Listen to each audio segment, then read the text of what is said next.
अरे हनुमान जी ने ऐसा क्या किया कि जगन्नाथ जी हनुमान जी को बांध रहे हैं? आइए देखते हैं इस कथा में। ओडिशा के तट पर विशाल महासागर में समुद्र देव अपनी भक्ति में व्याकुल थे।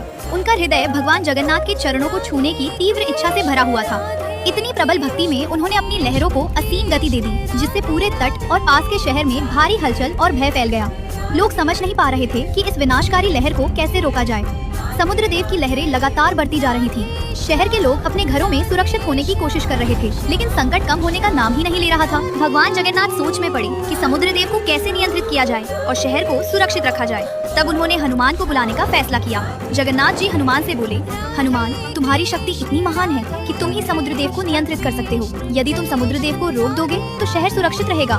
हनुमान जगन्नाथ जी से बोले, प्रभु, आपकी आज्ञा मेरे लिए सब कुछ है। मैं तुरंत समुद्र देव के पास पहुंचकर उन्हें नियंत्रित करूंगा। हनुमान ने अपनी पूरी शक्ति और भक्ति से समुद्र देव को रोकने का प्रयास किया। उनकी दृष्टि और सामर्थ्य इतनी प्रबल थी कि समुद्र देव कुछ समय के लिए शांत हो गए। शहर के लोग राहत की सांस लेने लगे, लेकिन जब भी शहर में कहीं राम भजन या कीर्तन होता, हनुमान अपनी भक्ति में वहां पहुंच जाते। उनके जाते ही समुद्र देव फिर से सक्रिय हो जाते और शहर पर संकट मंडराने लगता। भगवान जगन्नाथ ने यह देखा और गहरी सोच में डूब गए। उन्होंने महसूस किया कि हनुमान की शक्ति इतनी प्रबल है कि कोई भी उन्हें रोक नहीं सकता। जगन्नाथ जी समुद्र देव के तट पर आए। लहरें धीरे धीरे किनारे से टकरा रही थी। उन्होंने देखा कि हनुमान अपने प्रभु की भक्ति में लीन है। जगन्नाथ जी हनुमान से बोले, तुम्हारी भक्ति और शक्ति अद्भुत है। तुम्हारा प्रेम देखकर मैं बहुत प्रसन्न हूँ, पर अब समय आ गया है कि तुम्हारी शक्ति को सही दिशा मिले। इसलिए मैं तुम्हें बांधने वाला हूँ। ये बंधन डराने या रोकने के लिए नहीं, बल्कि तुम्हारी शक्ति और भक्ति को संतुलित करने और शहर को सुरक्षित रखने के लिए है।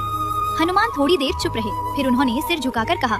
हनुमान जगन्नाथ जी से बोले, प्रभु, यदि आप चाहते हैं कि मैं यही रहूं, तो मुझे यही रहने दीजिए। मैं आपके द्वार पर सेवक बनकर हमेशा रहूंगा।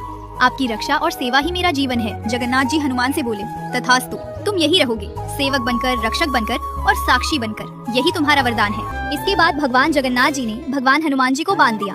ये बंधन उन्हें दंड देने के लिए नहीं था, बल्कि उन्हें एक स्थान पर स्थिर रखने के लिए किया गया था।